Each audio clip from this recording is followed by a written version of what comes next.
Inventory management के next video में, जहां मैन्युफैक्चरर और होलसेलर के लिए ये क्लियर इंसाइट है कि आपका जो स्टॉक प्रोडक्शन हो रहा है या होलसेलर के पास जो स्टॉक आप अपने ऑफिस में रखते हो, इसका बाइफर्केशन कैसे होना चाहिए। अगर आप ये समझे कि आपको, अगर आपका स्टॉक 3 कैटेगरी में बाइफर्केट करना है, आपके स्टॉक का 60%, कम से कम 60% प्रोडक्ट रनर होना चाहिए। अगर आपको 30% ROI चाहिए तो साल में अगर आपका रिटर्न ऑन इन्वेस्टमेंट 30% कम से कम चाहिए, तो आपको अपना इन्वेंट्री बाइफर्केशन को इस तरह करना है। टोटल जो भागने वाला माल है, सेल होने वाला माल है, वो 60% होना चाहिए। रिपीटर जो है, रनर 60% होना चाहिए। रिपीटर जो है वो करीब करीब 20 से 25% होना चाहिए। और स्ट्रेंजर स्टॉक है वो भी 15 से 20% होना चाहिए।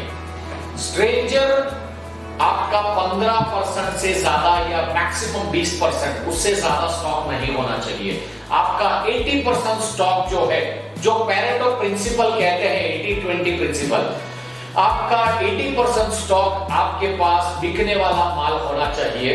20% माल आपके अंदाजे से बिकेगा तो आपका डेड स्टॉक भी कम होगा।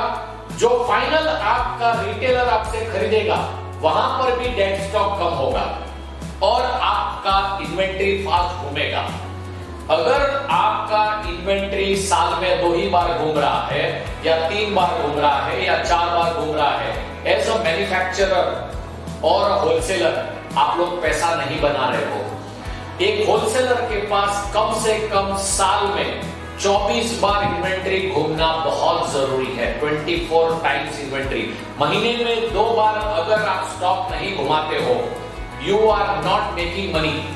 अगर इसको सही स्ट्रीमलाइन करना है तो पहली चीज, आपकी सारी प्रोडक्ट लाइन को 3 कैटेगरी में बाइफरकेट करके रख दीजिए। ये first and foremost fundamental rule है। अगर आपको ये नहीं मालूम है कि मेरा आने वाला कस्टमर मेरे से क्या खरीदेगा, कब खरीदेगा, कैसे खरीदेगा, तो फिर आपका जो स्टॉक है उसके ऊपर ब्याज कंटिन्यूस लगते ही रहेगा आपको और रोटेशन स्लो हो जाएगा। अगर आप इस फॉर्मूले में काम करते हो, आपको रिटर्न ऑन इन्वेस्टमेंट गारंटीड है। लेकिन आपकी लगातार ऑब्जर्वेशन इस चीज पे रहना बहुत जरूरी है। इसको सपोर्ट देने के लिए आपको सॉफ्टवेयर सिस्टम इंप्लीमेंट करना ही होगा। अगर आप इसको मैन्युअली करते हो तो बहुत मुश्किल है हर प्रोडक्ट को इंडिविजुअली डिफाइन करना। आपको पहले तो हर प्रोडक्ट को सिस्टम में लेके सिस्टमाइज डिफाइन करना होगा, कारीगर के साथ या सप्लायर के साथ। होलसेलरों के लिए ये क्लैरिटी है कि आपको अपने हर प्रोडक्ट लाइन को अपने कारीगर से लिंक करना है या सप्लायर से, मैन्युफैक्चरर से लिंक करना है। उसके लिए आपको ये देखना है कि कितने दिन लग रहे हैं आपको बनाने के लिए और वो बन के आपके डब्बे में आने के लिए। प्लस QC बहुत इंपॉर्टेंट है। QC एक बहुत बड़ा एक क्लैरिटी है जो आप बिजनेसमैन लोगों को होना बहुत जरूरी है।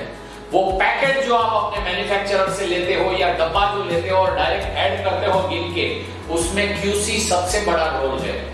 अगर आप डिफेक्ट, डैमेजेस चेक नहीं करते हो तो आपका फाइनल रिटेलर उसको रिजेक्ट करेगा और वो डेली इन्वेंट्री आपके पास रहेगा। अगर आपका रिटेलर भी उसको रिजेक्ट नहीं करता है तो वो फाइनल प्रोडक्ट आपके कंज्यूमर, वो रिटेलर के कस्टमर के पास जाएगा, जहां आपके प्रोडक्ट की इंप्रेशन 0 हो जाएगी। आप अगर चाहते हो एज अ मैन्युफैक्चरर कि आपका स्टॉक फास्ट घूमे, सही डिजाइन से जाए, सही फिनिशिंग से जाए, सही मार्जिन से जाए, तो आपको इन चीजों पे काम करना बहुत जरूरी है। अगर इस चीजों पे आपने काम नहीं किया तो over a period of time आप साल में 10 या 12% ROI से ज्यादा अचीव नहीं कर पाओगे। वो कहते हैं ना, नजर हटी और दुर्घटना घटी, ये वैसा केस है। आपका डेली काम रिव्यू यही है, क्या माल बिक रहा है और क्या माल रीऑर्डर हो रहा है, कितना कस्टमर रोज जुड़ रहा है और कितना स्टॉक बिक रहा है। कितने कारीगर अपने को स्टॉक एक्यूरेसी टाइम से दे रहे हैं और कितना रीऑर्डर लेवल जा रहा है।